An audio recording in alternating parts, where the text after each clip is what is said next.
사도행전에는 많은 교회들이 나옵니다. 일단 예루살렘 교회가 있고 예루살렘 교회에서부터 이렇게 개척된 여러 교회들이 나옵니다.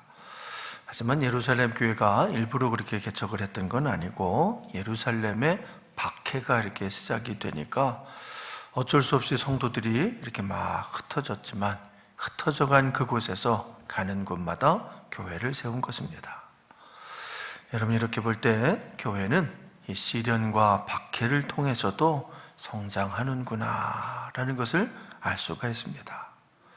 바람이 불 때 불이 오히려 더 활활 타오르는 것처럼 성령의 불이 붙은 교회, 성령의 불로 뜨거운 교회는 시련에 바람이 불어올 때도 오히려 그것이 성장의, 성숙의, 부흥의 기회가 될 줄로 믿습니다. 저는 요즘 우리나라를 비롯해서 이렇게 세계 곳곳에서 불고 있는 이 신종 코로나19의 이 바람도 교회가 부흥하는 기회가 되기를 소망합니다. 하여튼 그 신천지 이단들 때문에 그냥 전국에 비상이 다 걸리고 억울하게 우리 좋은 교회들까지도 어려움을 겪고 있습니다만, 그럼에도 불구하고 여러분, 이 바람이 오히려 우리가 각성하고 더 깨어 기도하는 좋은 계기가, 귀한 계기가 되기를 소망합니다. 하나님을 사랑하는 자, 곧 그 뜻대로 부르심을 입은 자들에게는 모든 것이 합력하여 선을 이룰 것이기 때문입니다. 그렇습니다. 모든 것이 합력하여 선을 이루게 될 것입니다. 시련도, 역경도, 환난도, 심지어 전염병까지도 하나님의 선이 이루어지는 좋은 계기가 되기를, 이 화가 변하여 복이 되기를 간절히 소망하며 기도합니다. 아무튼 이런저런 이유로 예루살렘에서 시작한 이 복음이 여러 지역으로 확장이 됐습니다. 그 과정에서 많은 교회들이 이제 세워졌습니다. 그러다가 이방인들이 이렇게 중심이 된 아주 특별한 교회가 등장을 합니다. 바로 안디옥 교회입니다. 여러분이 안디옥 교회가 처음으로 세워질 때의 모습을 성경은 이렇게 기록하고 있습니다. 우리 한번 같이 읽어보겠습니다. 사도행전 11장 19절에서부터 21절까지 있는 말씀입니다. 사도행전 11장 19절로 21절 함께 읽습니다. 시작. 그때 스데반의 일로 일어난 환난으로 말미암아 흩어진 자들이 베니게와 구브로와 안디옥까지 이르러 유대인에게만 말씀을 전하는데, 그 중에 구브로와 구레네 몇 사람이 안디옥에 이르러 헬라인에게도 말하여 주 예수를 전파하니 주의 손이 그들과 함께 하심에 수많은 사람들이 믿고 주께 돌아오더라. 그때 스데반의 일로 일어난 환난으로 말미암아, 그러니까 박해가 막 일어나서 성도들이 흩어졌는데 그 사람들이 막 페니키아죠. 지금 레바논 지역입니다. 그걸로도 가고 구브로, 키프로스 섬으로도 이제 가고 시리아 안디옥까지 이렇게 쫙 퍼져나가서 그곳에 가서 이제 복음을 전했다는 거죠. 근데 복음을 전할 때 처음에는 유대인들에게만 이렇게 복음을 전하다가 구브로와 또 구레네 몇 사람이 안디옥에서부터 헬라인들에게도, 그리스 사람들에게도 주 예수를 전파했다라는 겁니다. 그런데 헬라인에게 복음을 전했더니 주의 손이, 성령님이 그들과 함께 하셔서 수많은 그 헬라인들, 그리스 사람들이 믿게 되었다는 겁니다. 수많은 헬라인들이, 이방인들이 복음을 받아들이고 주님께로 돌아왔다는 거지요. 여러분, 그게 안디옥 교회입니다. 구브로와 구레네 몇 사람이 이방 땅인 시리아 안디옥에 개척한 이방인 중심의 교회입니다. 중요한 것은요, 그 안디옥 교회가 이방인들에게 복음을 전한 최초의 교회라는 것이요. 물론 베드로에 의해서 이방인 고넬료의 집에 먼저 교회가 세워졌던 것이 사실이지만, 하여튼 본격적인 이방인 선교는 안디옥 교회에서부터 시작이 됐다라는 얘기입니다. 안디옥 교회에서는 아주 폭발적인 부흥이, 성장이 시작이 된 겁니다. 그 소식을 듣고 예루살렘 교회가 깜짝 놀라서 서둘러 파송한 사람이 바로 위대한 위로의 아들 바나바였습니다. 여러분이 바나바 목사가 부임을 하면서 안디옥 교회는 더 크게 놀라운 성장을 거듭합니다.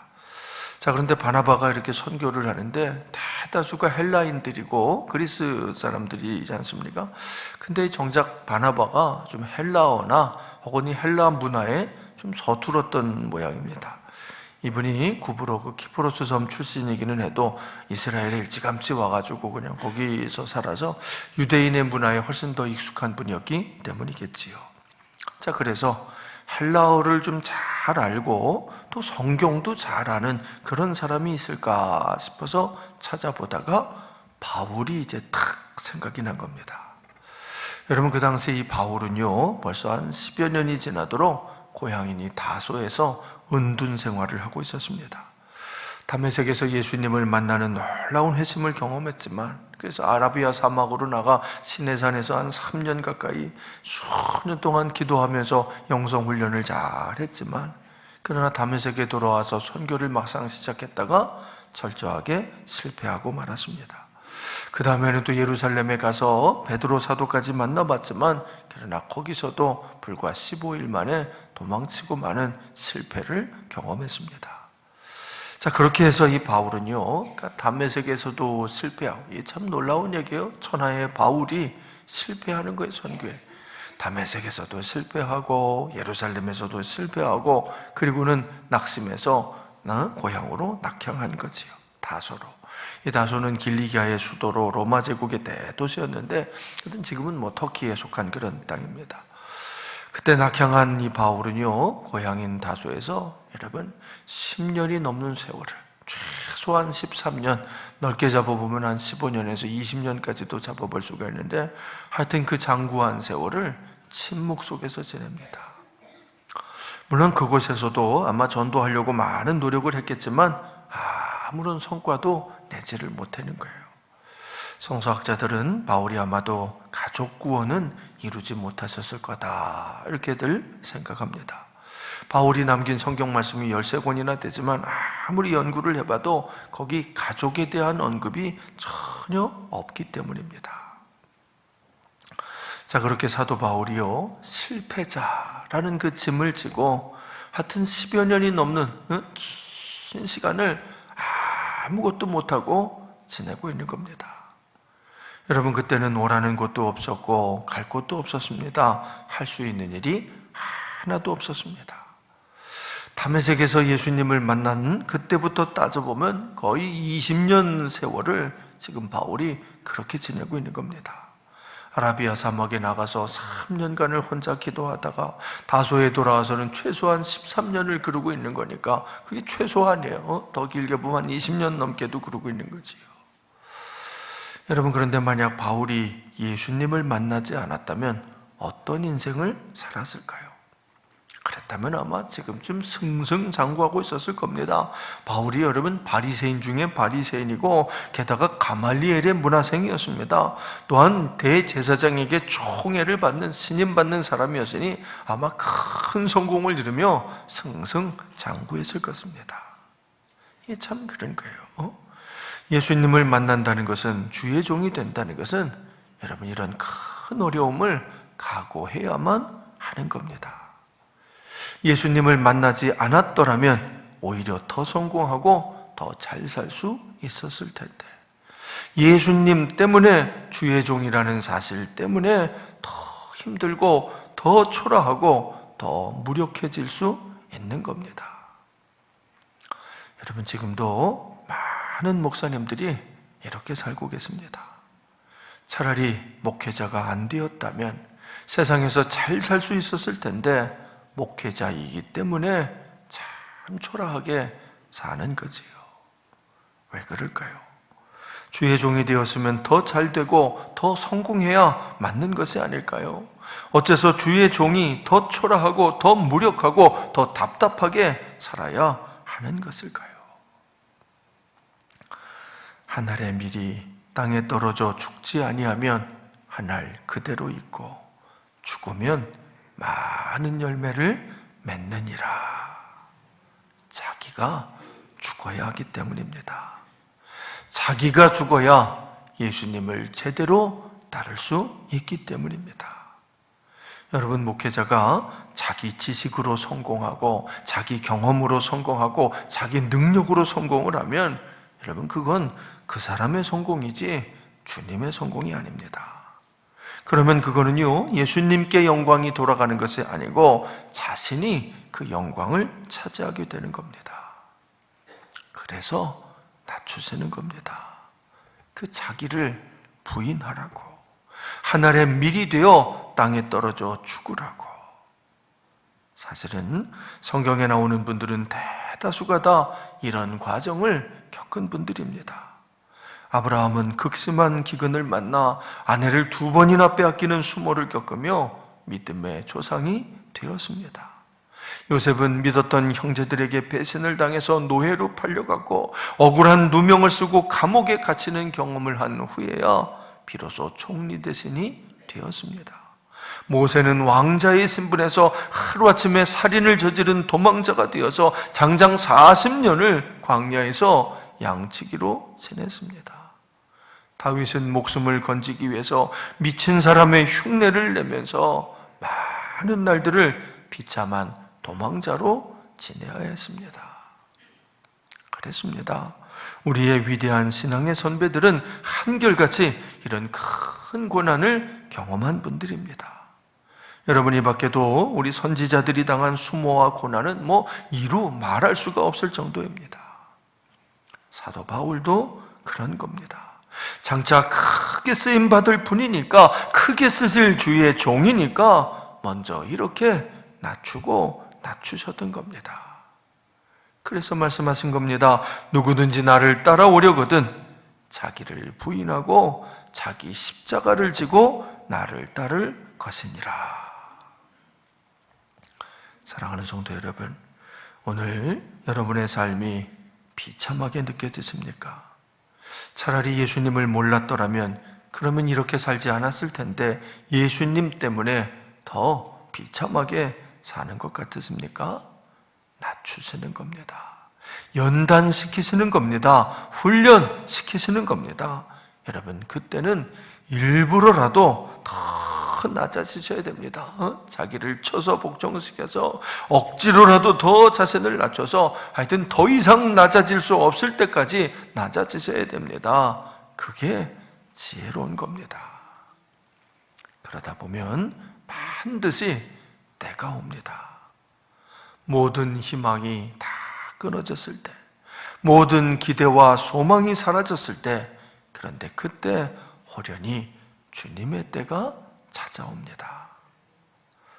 바울에게도 마침내 그 때가 찾아왔습니다.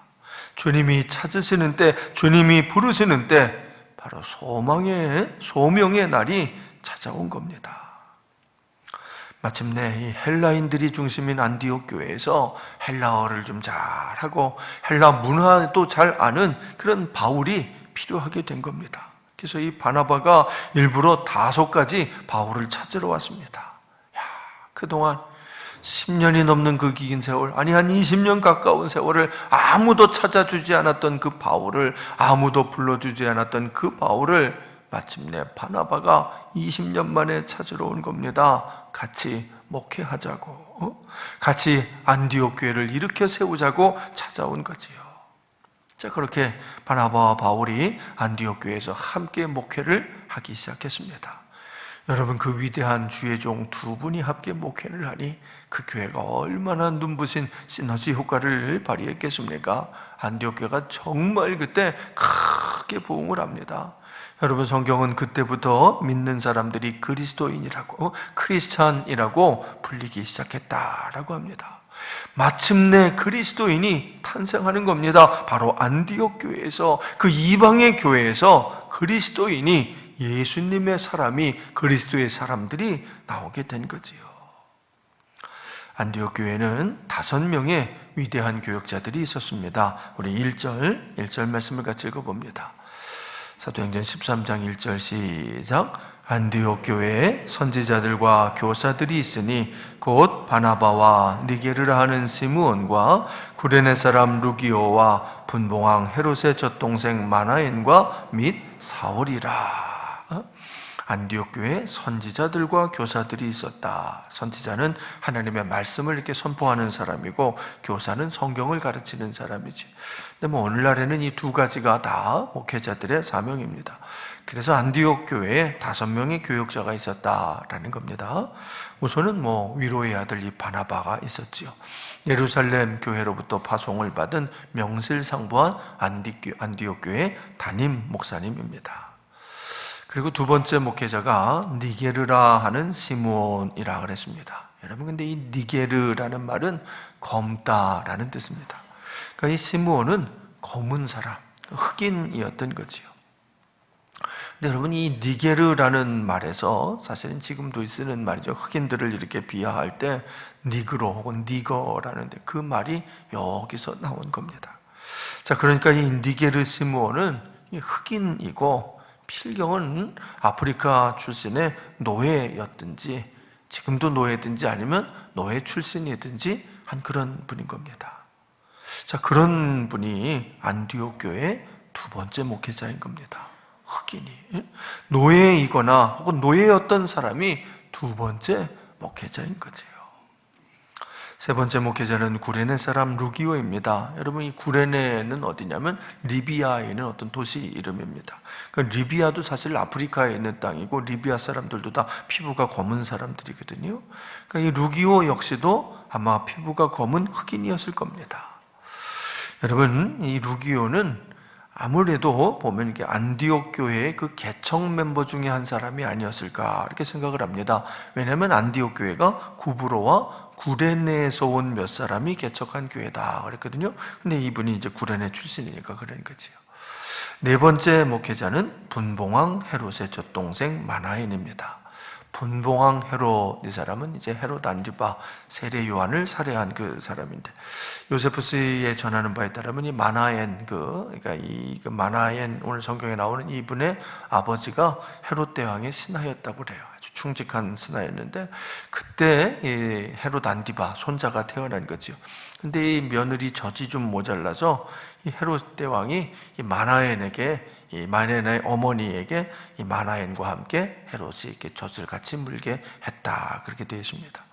자, 그러니까 이 헤롯의 젖동생 마나엔이라 불리는 이유는 그래서 그러는 건데, 여러분, 그렇다면요, 이분은 이스라엘에서는 아주 귀족이든지 아니면 아주 유력한 가문의 출신이든지 그런 분 아니겠습니까? 그리고 마지막으로 사울, 곧 바울이 5번째 목회자로 그 이름을 올리고 있는 거지요. 여러분, 잘 보십시오. 이것이 바로 안디옥 교회인 겁니다. 다양한 목회자들이 함께 목회하는 은혜로운 교회입니다. 여러분, 목사님들이 이렇게 다양할 정도면 교인들은 얼마나 더 다양했겠습니까? 목회자들 중에 흑인 노예도 있었고 귀족도 있었고, 바울 같은 경우는 바리새인 중에 바리새인 아닙니까?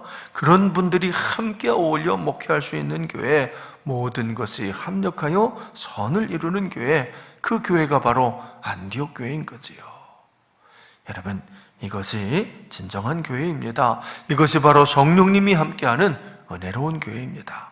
신분의 차별이 없고 빈부의 격차도 상관없고 학력도 중요하지 않은 진정한 주님의 교회입니다.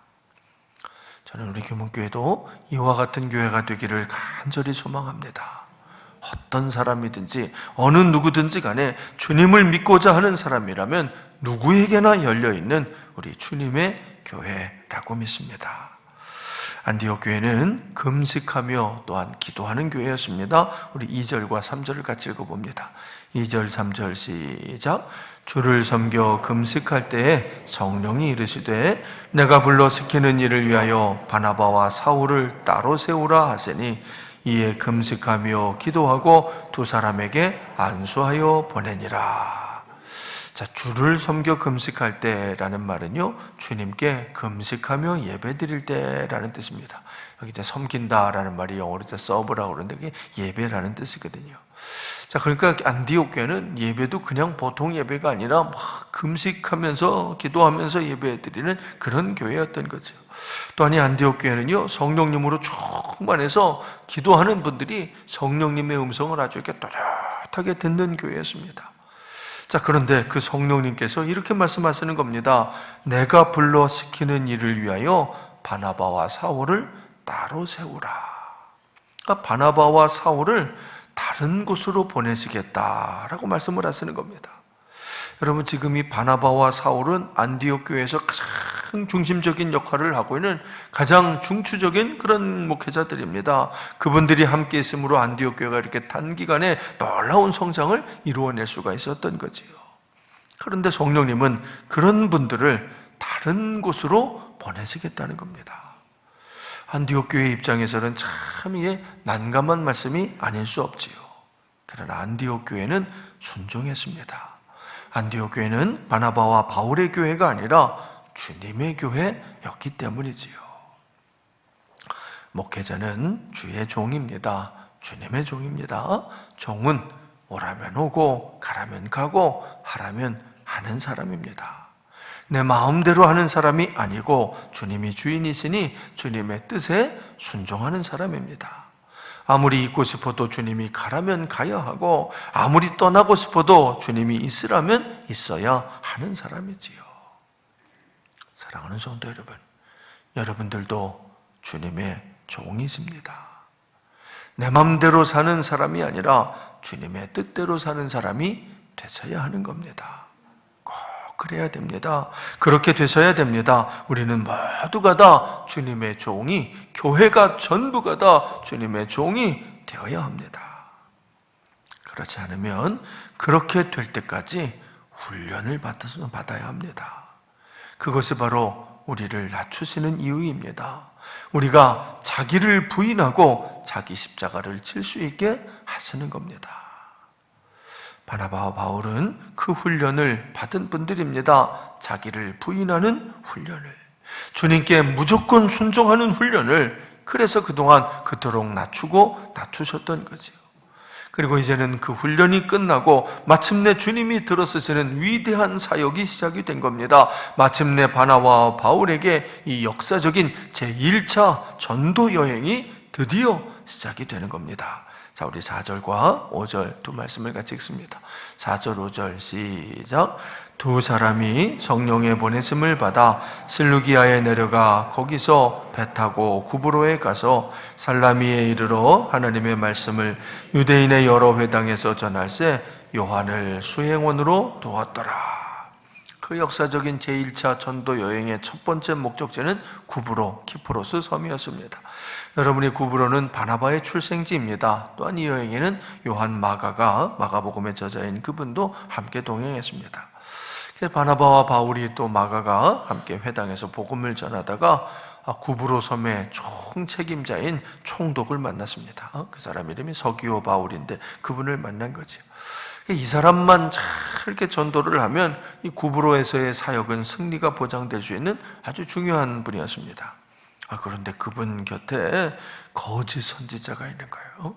바예수라고 하는 유대인이 있는데, 여러분이 바예수라는 말은, 바라는 건 누구의 아들이라는 뜻이거든요. 그러니까 바예수 그러면 예수의 아들이라는 뜻이죠. 신천지 사람들이 다 자기네가 하나님의 자녀라고 하는 것처럼 이 바예수도 똑같은 사람인 거죠. 예수님의 아들이다. 자기가 예수님이 무슨 아들이 있어요? 예수님의 아들이라. 아니면 뭐 여호수아의 아들이라 이렇게 볼 수도 있는데, 하여튼 자기를 그렇게 속이는 그런 거짓 선지자인 거죠. 이런 사람이 지금 이 총독 서기오 바울 곁에 서가지고 그 총독의 마음을 다 사로잡고, 옛날에 다 그랬잖아요. 왕들 옆에도 무당들이 있고 총독 옆에도 무당들이 있듯이 유대인인데도 더군다나 예수님의 이름을 팔아서 무당 노릇하는 그 무당이 그 옆에 있었던 거지요. 바예수가 그 마음을 이제 조종을 하고 있었던 겁니다. 여러분, 이것이 세상입니다. 거짓 선지자들에게, 악한 영들에게 사로잡혀 있는 곳입니다. 원수 마귀가 공중 권세를 잡고 사람들의 영혼을 사로잡고 있는 곳입니다. 여러분, 이런 곳에서 승리하려면 보통 믿음 가지고는 안 됩니다. 흑암이 가득한 이 악한 세상을 이기고 죽어가는 영혼을 거기서 건져내려면 보통 기도에서는 안 된다는 거지요.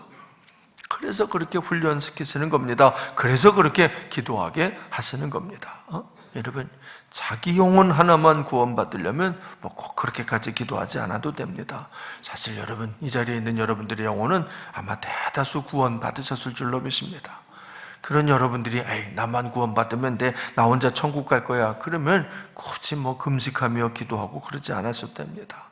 그러나 여러분, 내가 다른 사람의 영혼을 구원시켜야 하겠다고 생각 안 한다면, 죽어가는 이 세상에서 빛과 소금이 되기를 원하신다면, 우리 주님 주신 사명을 나도 감당하며 살겠다면 그렇게 해서는 안 돼요. 그러면 더 많이 기도해야 됩니다. 정말 땀방울이 핏방울이 될 때까지 기도할 수 있어야 됩니다. 그래야 마귀를 물리칠 수 있습니다. 그래야 죽어가는 영혼들을 건져낼 수가 있는 겁니다. 자, 우리 9절, 10절, 11절 세 절 말씀을 같이 읽어봅니다. 9절에서 11절 시작.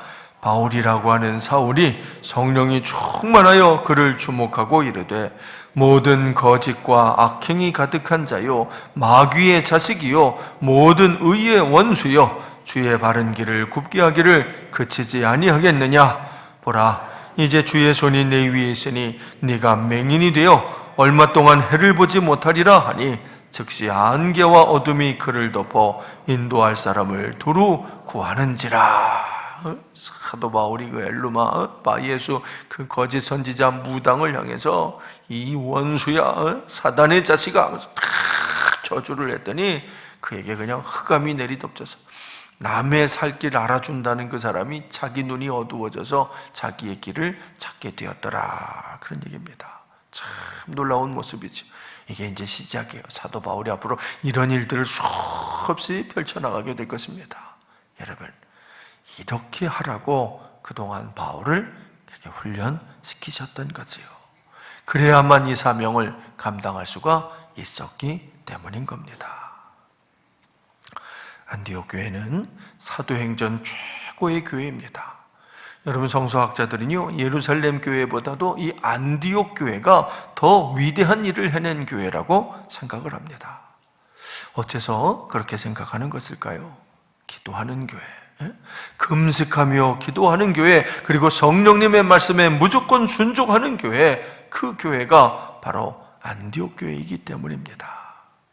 여러분, 우리 교문교회도 이 안디옥 교회처럼 훌륭한 교회가 되기를 소망합니다. 주님의 교회가, 주님의 뜻이 이루어지는 교회가, 그런 교회가 꼭 되기를 바랍니다. 그러기 위해서는 더 많이 기도하셔야 됩니다. 더 많은 훈련을 받으셔야 됩니다. 참을 수 없는 것도 참고, 견딜 수 없는 것도 견디고, 이길 수 없는 것도 이겨내셔야 됩니다. 그렇게 자기를 부인해야 됩니다. 그래야 비로소 그 십자가를, 사명을 감당할 수 있기 때문이지요. 사랑하는 성도 여러분, 오늘 여러분의 삶이 여러분의 마음대로 되지 않는다고 낙심하지 마십시오. 예수 믿었더니 더 힘들어졌다고 원망하지도 마십시오. 사실은 그게 정상입니다.